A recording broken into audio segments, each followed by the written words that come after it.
Hey everyone, it's Thomas DeLauer here, and today I want to break down how exactly carbohydrates convert to fat in your body. Okay, we all hear that carbohydrates eventually turn to fat, but how come no one is talking about the actual process in which it happens inside your body? I want to break it down for you because it's actually quite simple, and a lot of people overcomplicate it. Here's essentially what is happening. When we consume carbohydrates, they're broken down into smaller particles that are called glucose. This is the usable form of energy within the body.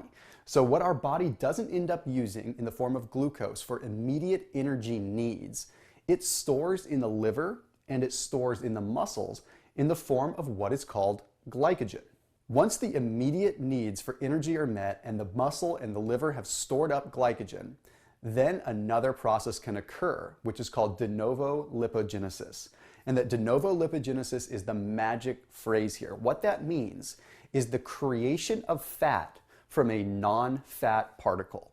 It's almost the magical assimilation and building of fat from something that is not fat, in this case, carbohydrates. You see, this de novo lipogenesis happens through a simple process. What happens is this glucose is converted into what are called free fatty acids.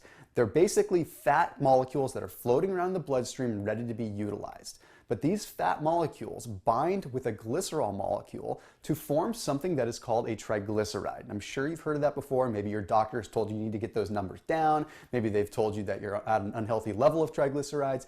Basically, all that means is you've got three fatty acid molecules that are bound to a glycerol molecule. Well, the thing about these triglycerides is they're used a little bit differently within the body. You see, the thing is, actually creating these triglycerides and going through this process is rather inefficient for the body.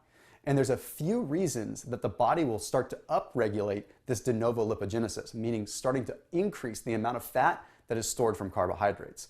Okay, the first one is simply a poor diet and a lack of exercise over a period of time. We get our bodies conditioned to storing those carbohydrates as a source of fat.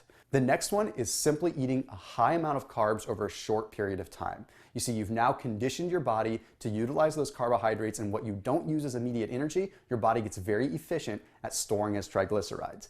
Then the third reason that people end up storing a lot of carbohydrates as fat is because they end up reducing their fat content way too much in their diet.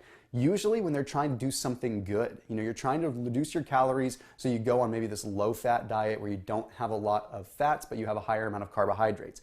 Less than 10% of your dietary fats coming in through your food can make it more efficient for your body to store those carbohydrates as a form of fat. Now, why does our body want to store carbohydrates as fat so bad? Well, it's simple. Fat is more calorically dense. The simple fact is that the body wants to store carbs as fat because later on it's going to yield more energy from that fat. It makes sense. If we're going to go through a time of survival or fathom, we actually need to have those fat molecules stored up in our body. So it makes perfect sense. But here's what's interesting.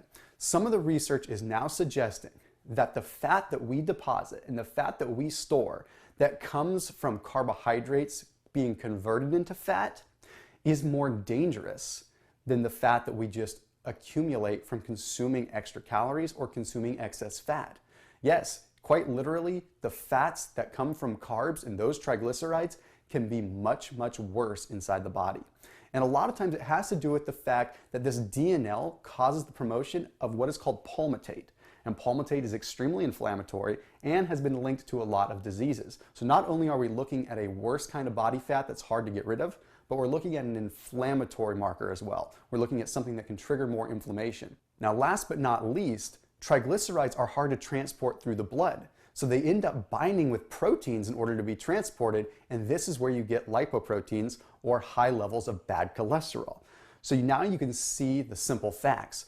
Excess carbohydrates that convert to fat not only are more difficult to get rid of, but they're also worse when it comes to increasing your cholesterol levels, and it's also worse when it comes down to increasing inflammation within the body.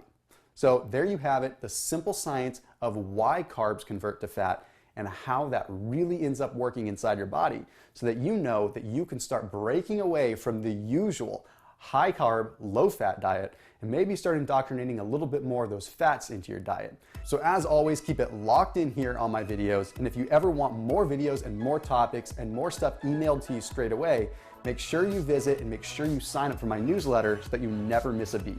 I will see you in the next video.